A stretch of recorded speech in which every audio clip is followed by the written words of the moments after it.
Walk through an Italian valley in the 2nd century and you might notice something quietly wrong. The farms are there. The soil is good. The roads connecting them to Rome are impeccable, still humming with carts and commerce. But the farmers are gone. Replaced by slaves imported by the hundreds of thousands from Rome's latest conquests, working land that free Roman citizens can no longer afford to farm at a profit. Rome had won so many wars that it had made its own working class obsolete. Why did the empire that defined Western civilization spend its greatest centuries systematically dismantling the people who built it? At the port of Ostia, in the summer of 145 CE, grain was rotting. Not because of a shortage, because of a surplus. Ships from Egypt and North Africa arrived so relentlessly, so magnificently laden, that the warehouses simply could not absorb them fast enough. The smell, if you'd been standing on that dock, would have been sweet at first, then wrong, then overwhelming. The richest empire in the history of the Western world was watching its own food turn to mold in the sunshine and calling it prosperity. This is a story about winning too much. We have a comfortable narrative about Rome's fall. You've heard it. Barbarians at the gates, lead in the water pipes, emperors too decadent to defend what their ancestors built. Moral decay, military overreach, the slow rot of a civilization that forgot its virtues. It's a tidy story. It lets us feel a little superior, and historians have been telling versions of it since, roughly, the moment Rome actually fell. The problem is that it's incomplete, and the part it leaves out is considerably more interesting. Because Rome did not fail despite its power. Rome failed in a very specific and almost elegant way because of it. Every mechanism that made the empire extraordinary quietly became a mechanism of collapse. The grain supply that fed 1 million people in the city of Rome also hollowed out the Italian countryside. The slave economy that built the aqueducts and the roads and the monuments also destroyed the small farmers who had once formed the backbone of the legions.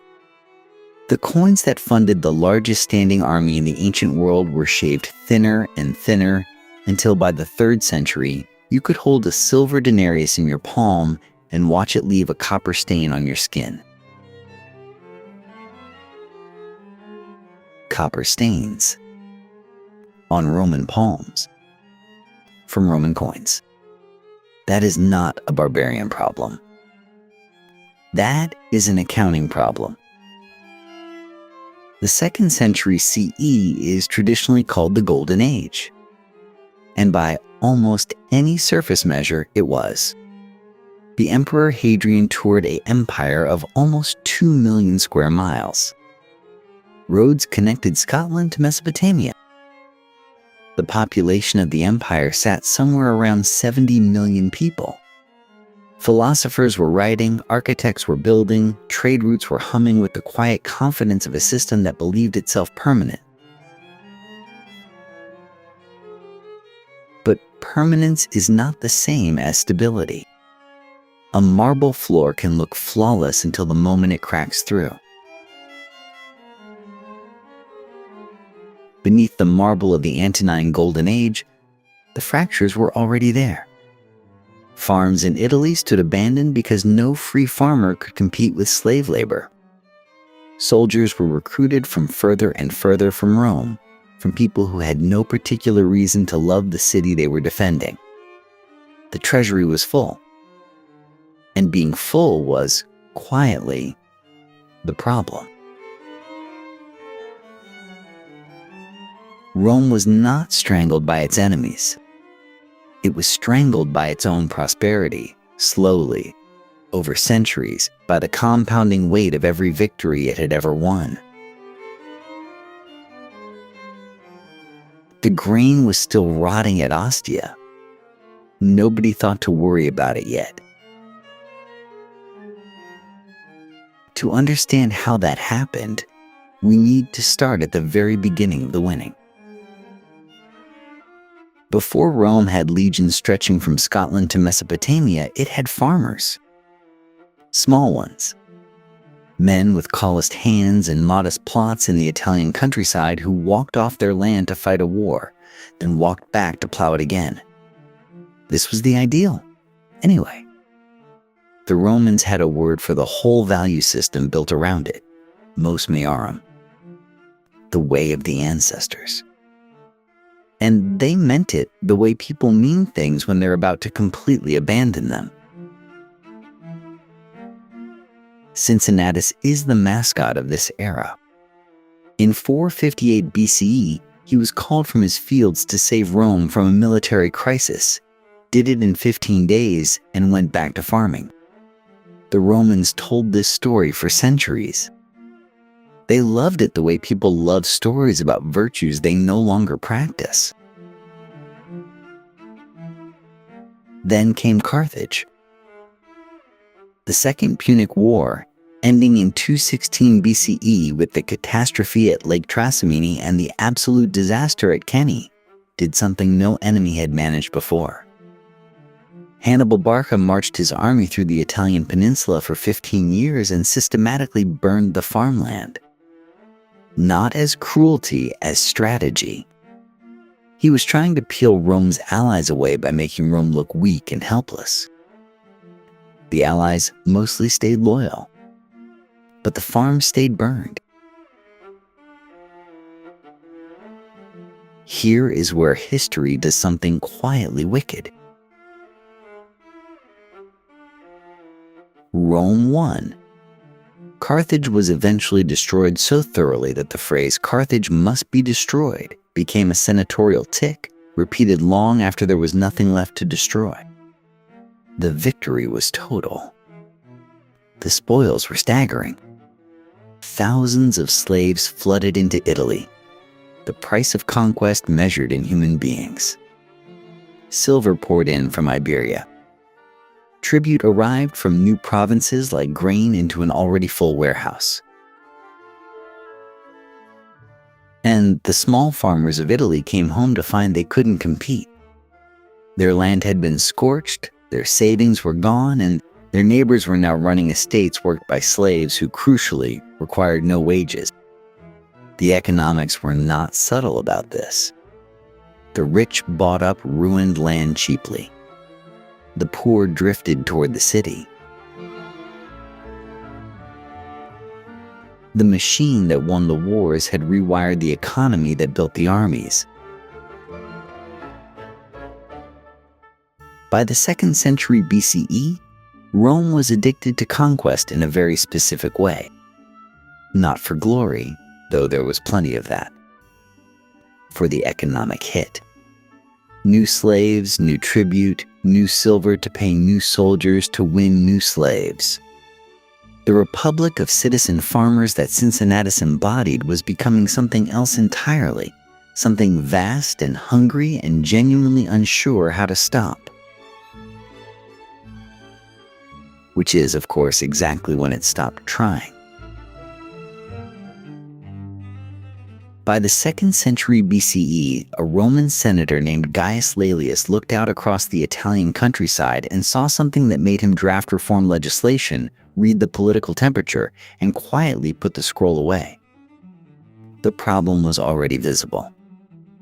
The solution was already dangerous. The system that replaced the small farm had a name, the latifundium. Large estate. Worked by slaves. Owned by men who had never touched a plow in their lives and had no intention of starting. After Rome's conquests in Greece, Carthage, and Iberia, slaves arrived in such volumes that the price of a human being dropped to something a moderately successful merchant could afford without flinching. Hundreds of thousands of war captives, moving through the markets at Delos and Capua, traded like grain futures. Which is, in a dark way, exactly what they were. The economics were merciless in their simplicity. A slave cost a one-time purchase. A free farmer cost wages season after season, year after year. The slave ate cheap grain and slept in barracks that smelled of damp straw and too many bodies. The free farmer needed enough to survive, to feed a family, to stay. There was no version of this math where the free farmer wins. He was competing against a system designed to make him irrelevant, built with the proceeds of wars his father or grandfather had probably fought. So he left. Or rather, he was pushed. The wealthy bought up his debt-ruined land at prices that were generous enough to accept and insulting enough to sting. And then the Italian countryside changed texture entirely. Less the patchwork of small plots, the smell of a single family's cook fire, the sound of one man talking to his ox. More the industrial hum of mass agriculture, overseers on horseback, hundreds of chained workers moving through olive groves that stretched past the horizon. The displaced farmers walked to Rome. Hundreds of thousands of them, over decades, arriving in a city that was genuinely not prepared for them. They crammed into the insulae, the towering apartment blocks that swayed slightly in strong wind and caught fire with impressive regularity. They formed a permanent urban underclass with no land, no steady work, and a vote. That last detail would become someone else's problem very shortly. That someone was Tiberius Gracchus. In 133 BCE, this young tribune looked at the full shape of the crisis and proposed the obvious, moderate, and apparently suicidal solution: redistribute public land that wealthy landowners had been illegally occupying for generations, give it back to the landless poor, rebuild the citizen farmer base. The Senate's response was to beat him to death with a wooden bench during a public assembly. His supporters, roughly 300 of them, were also killed. This was how the Roman Republic handled a man who politely suggested fixing a structural problem. The irony sits in the room like a well-fed ghost. The soldiers who conquered Carthage and Corinth and Macedonia produced the slaves that replaced the farmers who were those soldiers. Rome's victories were consuming the very people who made those victories possible. And nobody knew how to stop the machine. Or perhaps more accurately, the men in position to stop it rather liked how it ran. Gaius Gracchus, younger brother of the man who was beaten to death with a bench, drew the obvious lesson from his brother's fate and tried a different approach entirely. In 123 BCE, he passed the Lex Frumentaria, which entitled Roman citizens to purchase grain from state warehouses at a fixed, subsidized price. Not free, not yet. Just affordable. A practical solution to a practical crisis. Hundreds of thousands of displaced workers, sitting in the city with no farm and no income, needed to eat, and hungry people with nothing to lose are, historically speaking, a governance problem. The smell of that grain, dusty and warm from the Sicilian sun, carried something else beneath it. A precedent. Once you feed a population at public expense, you have made a promise. And promises, especially cheap ones, have a way of expanding. By the time Augustus formalized the system under the Annona in the 1st century BCE, the price had dropped to zero. Full free distribution. Somewhere between 200,000 and 300,000 Roman citizens received a monthly grain allocation simply for existing in the capital and holding citizenship. Which sounds generous until you realize Augustus did not do this out of kindness. He did it because no emperor who tried to cut the dole survived the attempt with any political dignity intact. The bread was not a gift. It was a ransom payment. The logistics behind that ransom were, genuinely, one of the ancient world's great achievements. Egypt alone sent an estimated 350,000 tons of grain to Rome annually, loaded onto massive cargo vessels, sailing across the Mediterranean in a shipping operation that required port infrastructure, warehousing, distribution networks, and an entire bureaucratic class to manage it. North Africa contributed. Sicily contributed. The harbor at Ostia was essentially a grain processing city attached to a dock. Thousands of workers, ships, officials, and records, all moving in coordination so that the city of Rome could wake up each morning without rioting. Don't worry. The rioting happened anyway, sometimes. But the system worked more often than it failed, which for ancient logistics is practically a miracle. Here is where the machinery starts to eat itself.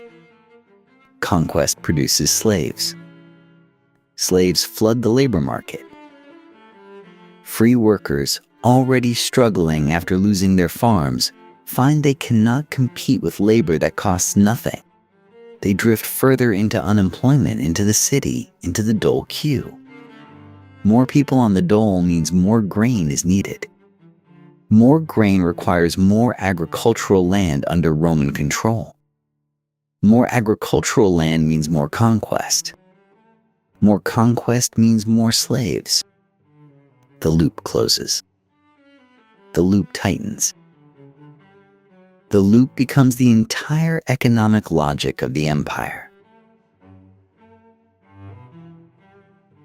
The Romans had not designed a welfare state. They had designed a machine that required continuous expansion to maintain its own equilibrium. The moment expansion slowed, as it eventually had to, the pressure would turn inward. The cost of keeping 200,000 people quiet, of shipping grain across entire seas, of entertaining that same population with gladiatorial games and chariot races, did not get cheaper when the conquest stopped. It just got harder to pay. Which brings us to the question of where all that money was actually coming from, and how brilliantly Rome managed to structure a financial system built almost entirely on the assumption that tomorrow would always be more profitable than today. Over 1,000 ships per season departed Alexandria's harbor, their hulls riding low in the water under the weight of Egyptian grain, their sails catching the predictable summer winds that Rome had learned to schedule its survival around. 1,000 ships per season from one port. That number should sit with you for a moment, because it represents not just logistical ambition, but logistical dependency, and those are very different things.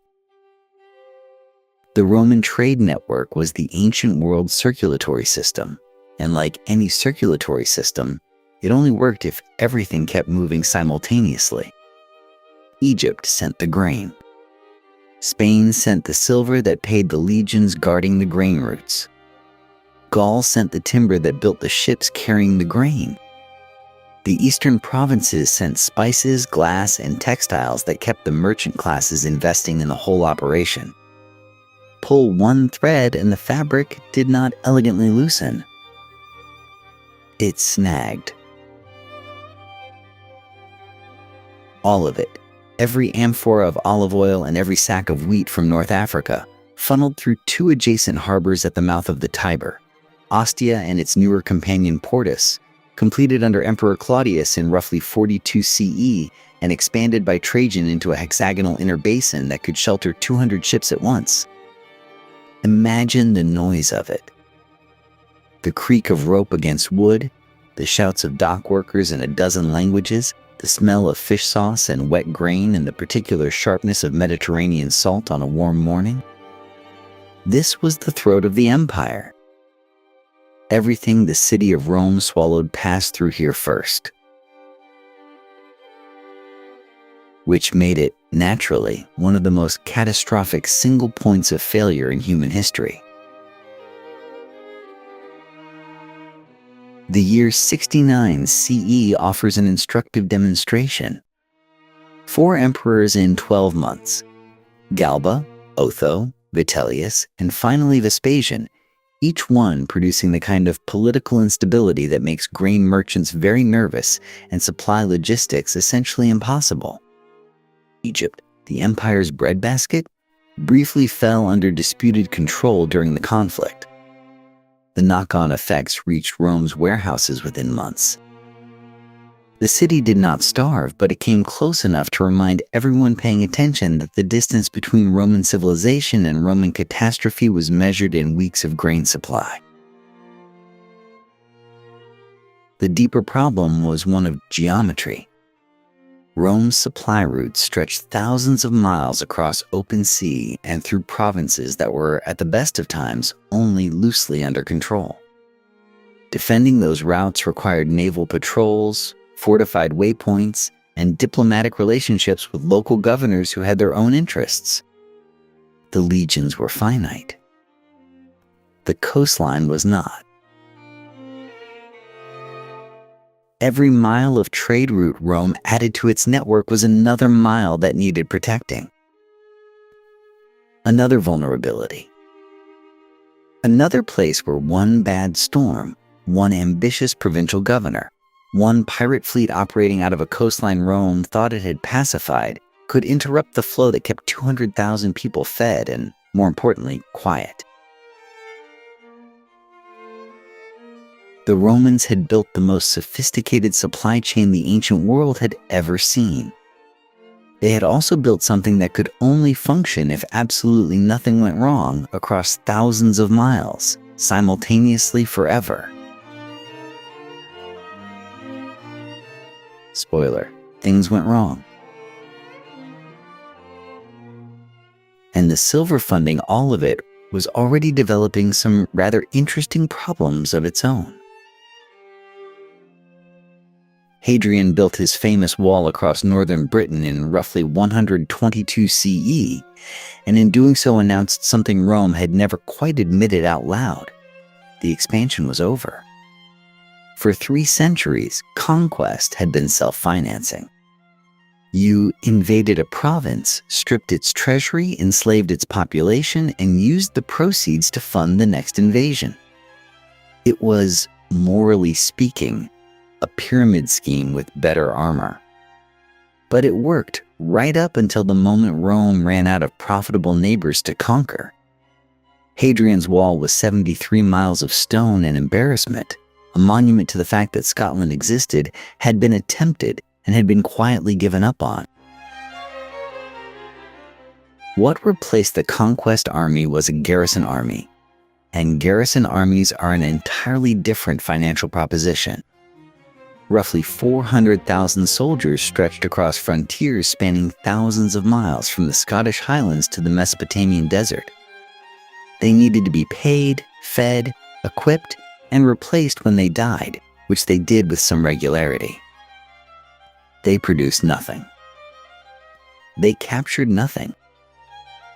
They simply stood there, expensively, holding the line. The math was not good. It was never going to be good. Provincial taxation was supposed to cover the difference, and for a while it did, after a fashion. Rome extracted grain, silver, and labor from its territories with the cheerful efficiency of an organization that had confused taxation with whatever we can take before people revolt. The gap between what Rome assessed and what it could actually collect widened slowly. Then quickly, as overtaxed provinces grew poorer, tax collectors grew more creative, and the legions theoretically enforcing compliance were busy being stationed somewhere along those thousands of miles of frontier. Don't worry. It gets worse. Diocletian, emperor from 284 CE, diagnosed the problem correctly. The empire was ungovernable at its current size. His solution was to double the administrative apparatus required to govern it. He split the empire into eastern and western halves, created a four-emperor system called the Tetrarchy, expanded the bureaucracy, enlarged the army further, and then, perhaps inevitably, raised taxes to pay for all of it. The cure and the disease had become indistinguishable.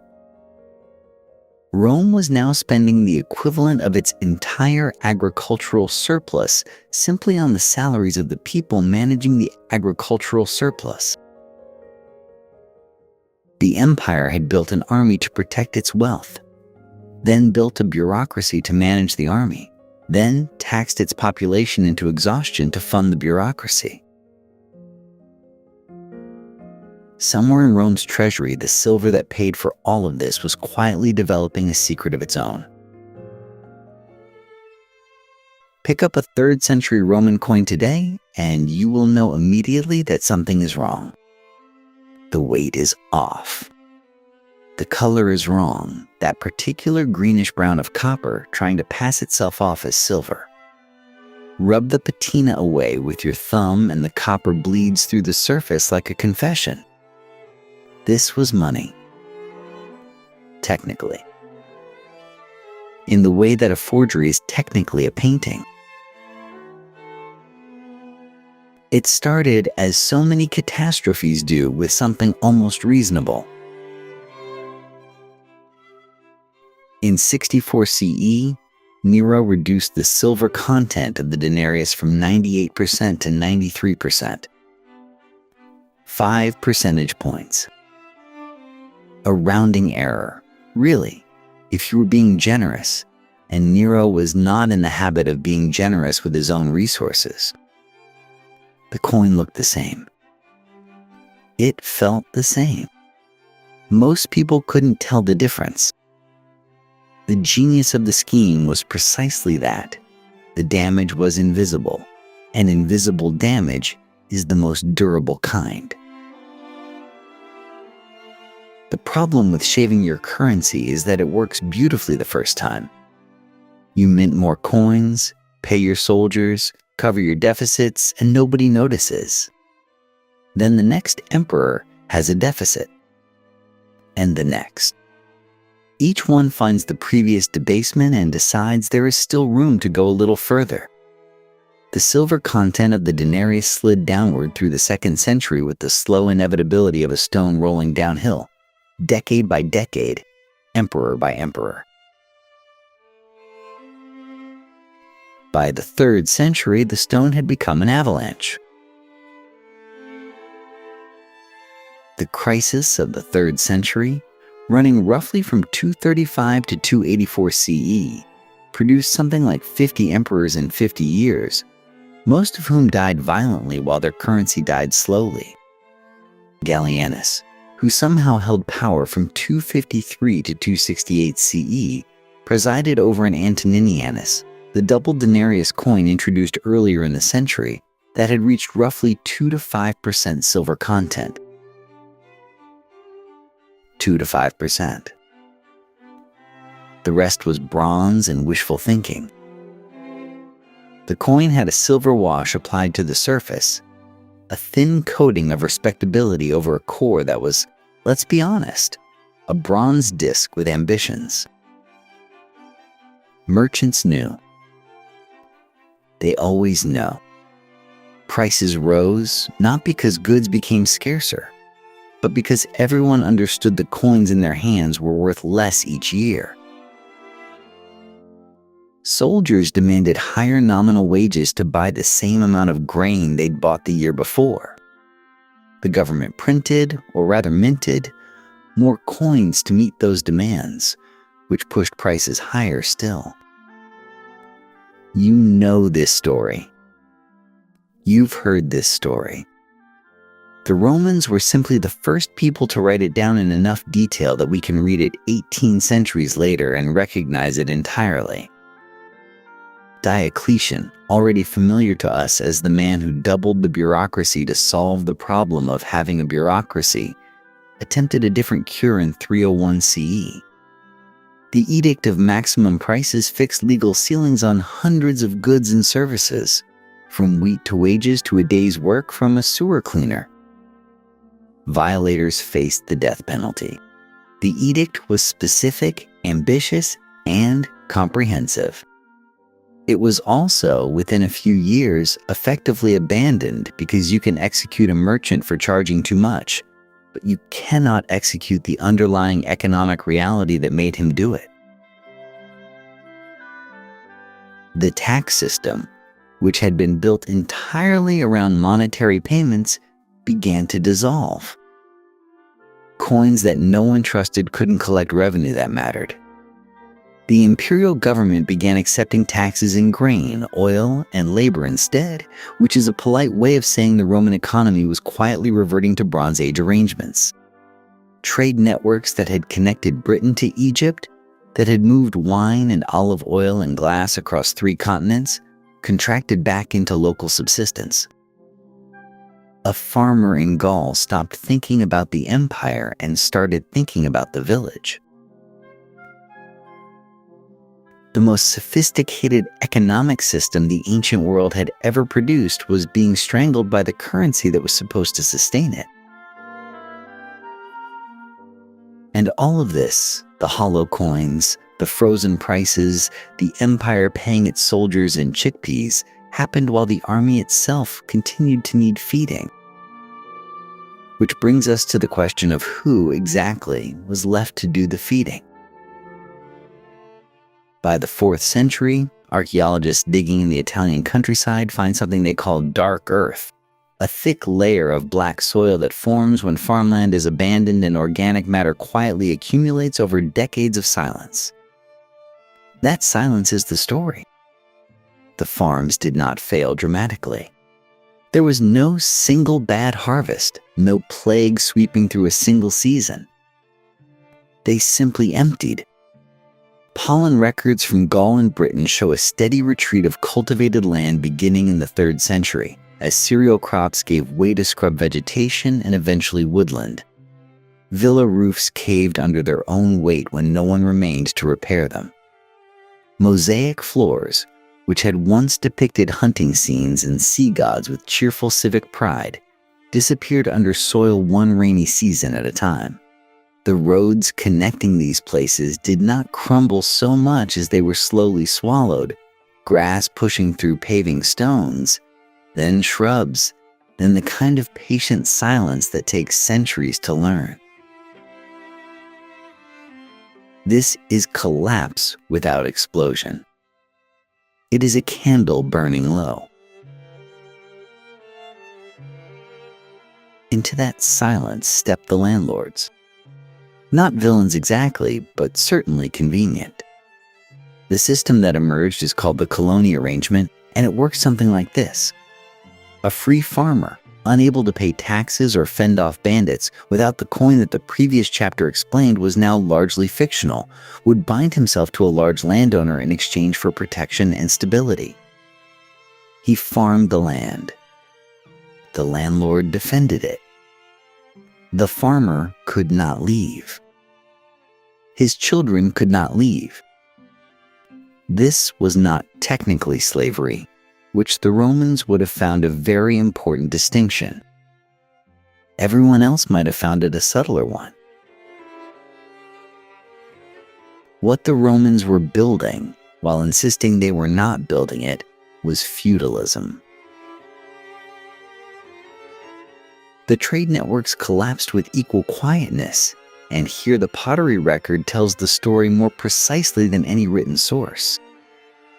African red slipware, that distinctive, glossy red tableware produced in modern-day Tunisia, had moved across the entire Mediterranean world for centuries. It appeared on tables in Roman Britain, in Rhineland garrisons, on shelves in Syrian households. Then, across the late 4th and early 5th centuries, it simply stops appearing in British archaeological layers. Not gradually. It stops. The supply chain that had moved fired clay from North Africa to a dinner table in York, a chain involving potters, shippers, merchants, and functioning ports, had quietly dissolved. British households began eating off locally made, noticeably worse pottery. No one announced the change. It just became the new reality. The irony that would have delighted any Roman historian, had any been paying close enough attention, is that the late Roman Empire increasingly resembled the fragmented, locally governed, strongman-dominated world that Romans defined themselves against. They had spent centuries drawing a bright line between Roman civilization and the barbarism beyond the frontier. By the 5th century, the line had blurred so thoroughly that the people living on either side of it were making nearly identical arrangements to survive. The countryside went dark. The cities thinned. The roads grew quiet. And into that quiet, from beyond the frontiers that could no longer quite hold their shape, came the people who had always been watching Rome from the outside, waiting to see what it might eventually become. The Visigoths, who crossed the Danube in 378 CE, did not come as conquerors. They came as refugees. The Huns had arrived from the Eurasian steppe with a kind of military enthusiasm that leaves very little room for polite negotiation, and the Visigoths, pressing against Rome's northern frontier, asked to be let in. Settled. Protected. Given land in exchange for military service, which was an arrangement Rome had made successfully with Germanic peoples for over a century. The foederati system had been quietly folding outsiders into the Roman military machine since at least the 3rd century, and it had worked reasonably well, mostly because both sides understood the terms. The problem in 378 was that the Roman officials managing the crossing were corrupt, overwhelmed, or both. Food promised to the Visigoths did not arrive. The Gothic leaders were invited to a diplomatic dinner and promptly arrested. What followed at Adrianople was less an invasion than a furious response to broken promises, and it cost the Emperor Valens his life along with perhaps 2/3 of his eastern army. Not because the Visigoths were unstoppable, because the empire could no longer competently administer its own frontier. Don't worry, it gets worse. Alaric sacked Rome in 410 CE, and even that phrase requires some unpacking. Alaric had spent years serving in the Roman army. He had held Roman military commands. He wanted a senior generalship, a formal Roman title, official recognition of his people's place within the empire. Rome kept negotiating, stalling, and occasionally trying to have him assassinated instead, which is one approach to human resources management. The sack of Rome was not a barbarian warlord destroying what he hated. It was a frustrated insider demolishing what he had been trying, for 2 decades, to formally join. The final Western emperor, Romulus Augustulus, was deposed in 476 CE by Odoacer, a Germanic chieftain commanding an army of Germanic warriors, which had also been the composition of the army defending Romulus Augustulus. The last Western Roman soldiers were, themselves, mostly Germanic men in Roman equipment defending Roman titles that controlled almost nothing. The empire did not fall to outsiders. It dissolved into the very people it had spent centuries absorbing, half integrating, promising things to, and then failing to deliver. The barbarians did not hollow Rome out. They moved into rooms that were already empty. Which brings us, naturally, to the question of what happened to the people still living in those rooms, and what kind of world they were left to build from the rubble. A debased Roman coin from the 5th century weighs noticeably less than its predecessors. Hold one, and you can feel where the silver went. The people who outlived Rome did not experience its fall as a dramatic finale.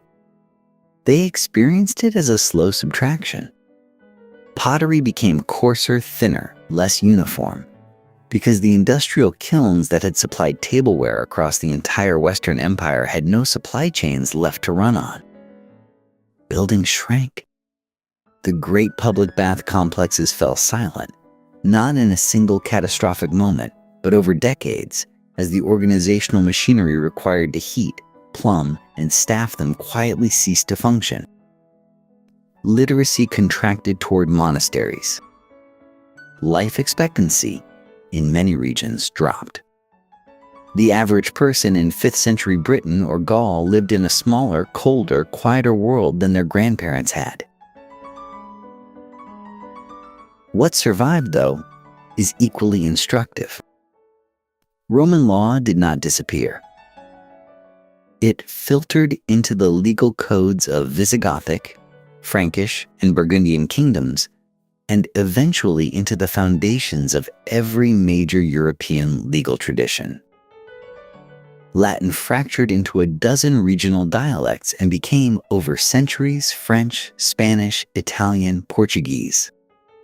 The road network outlasted the empire that built it by 1,000 years, because stone does not require administration to remain stone. Christianity, institutionally organized on Roman imperial lines, became the primary carrier of Roman administrative culture straight through the medieval period. The idea of universal governance, one law, one authority, one civilization with a mandate to organize the known world, never really left. It just kept finding new vessels. Here is the uncomfortable part. Rome did not fail because it was weak.